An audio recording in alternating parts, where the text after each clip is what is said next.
¿Qué relación tenía el oro con el vino en aquellos años cuando se instaló la minería aquí en el departamento de Rivera, en esta zona de nuestro país? Vamos a llegar hasta Minas de Corrales para conocer en la Posada del Minero de qué se trata oro y vino.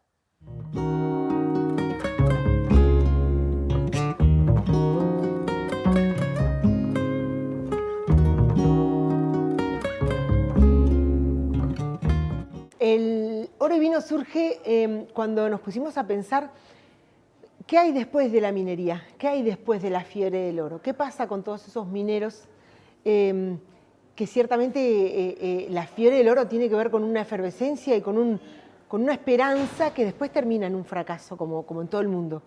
Y bueno, ¿qué pasa con esa gente?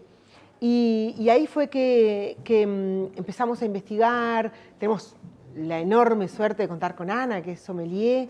Entonces nos pusimos a trabajar en eso de ver, bueno, ¿y qué habían hecho? ¿Y quién había sido el que había un poco impulsado? Sabíamos que había habido toda una industria vitivinícola en la zona que estaba retomando de alguna manera, y ahí fue es que a raíz de toda una investigación que hicimos, surge la idea de mostrárselo un poco a la gente.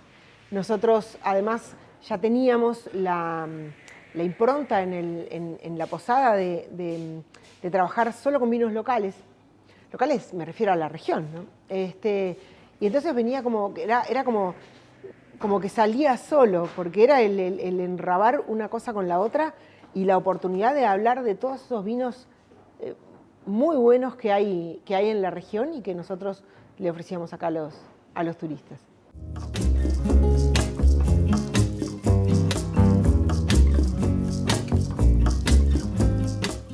Esto empieza de una idea entre las tres de que existía una relación. Un poco tomamos la idea de lo que hacen en California, que era un pueblo minero, un poblado minero que hoy en día explota el turismo a raíz de la fiebre del oro y demás, y es un valle productor de vino, el Valle del Napa.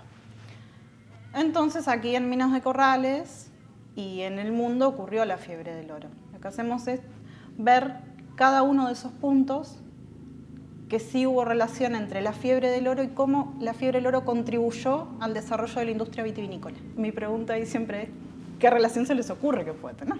Inicia a fines del siglo XVI en Perú, en la región de Potosí, una región minera de plata, cobre, oro y demás.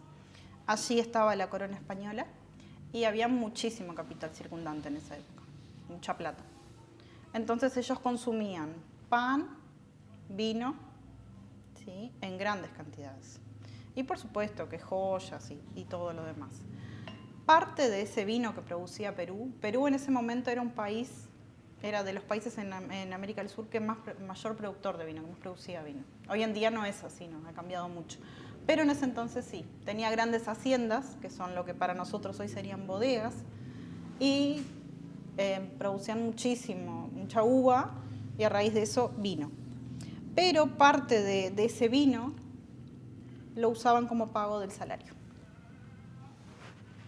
O sea, que ibas a trabajar a la mina. Y eran 2 litros de vino, 2 pesos. Y te pagaban una parte en plata y el resto en vino.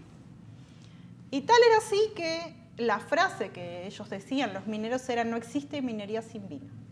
Era como la gran motivación que tenían. Entonces, en Uruguay, ¿qué pasó? Que esa es la gran pregunta. ¿Qué nos pasó acá? Ocurrió la fiebre del oro, ¿sí? Se desarrolla en Minas de Corrales, fue el epicentro de la fiebre del oro, la represa de Cuñapirú. Y en simultáneo nacen dos industrias en Uruguay. La industria minera a raíz del oro y la industria vitivinícola. Don Pascual Arriague planta vides en la zona de La Puebla en la misma época.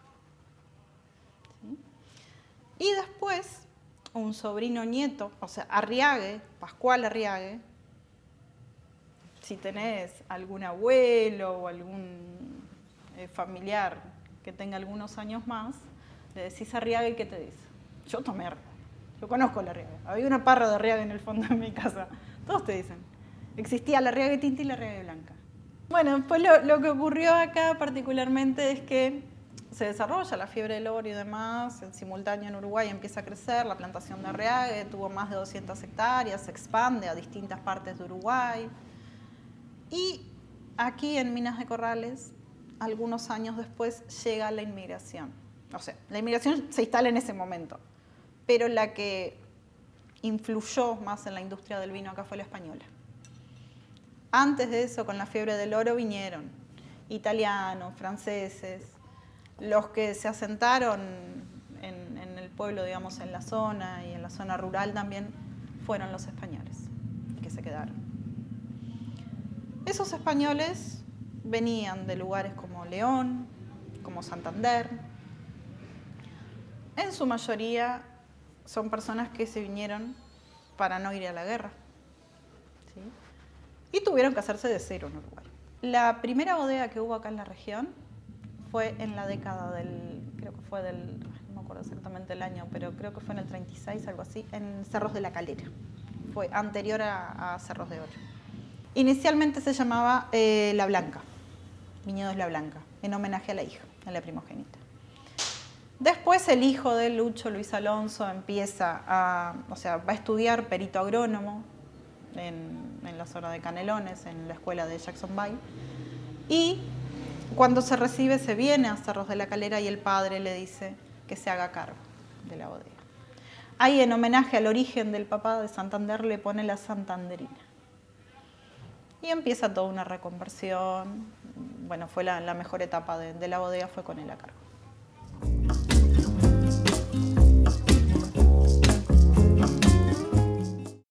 Este vino llevo en España, con el abuelo. El abuelo me decía que el vino podía esperar. Y a Antonio se le antojó que viniera para esta zona acá de Minas de Corrales, Santa Ernestina, El Oro. Vamos a vivir bien, hermano, dice. Y mira cómo estoy. No tengo ni para comer. Los gringos cerraron la mina, dicen que había que irse y no tengo ni para irme. Y mi hermano Antonio hace una semana que no lo veo. ¿Dónde andará? El carquero no se lo pero no me dejamos. No me corrí. Y no tengo ni para volver. Los gringos no anduvieron.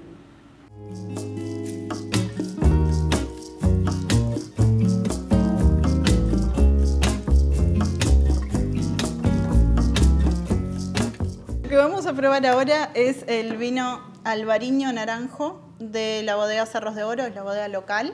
Sí, acá como pueden ver. Es muy bonita la etiqueta. Sí.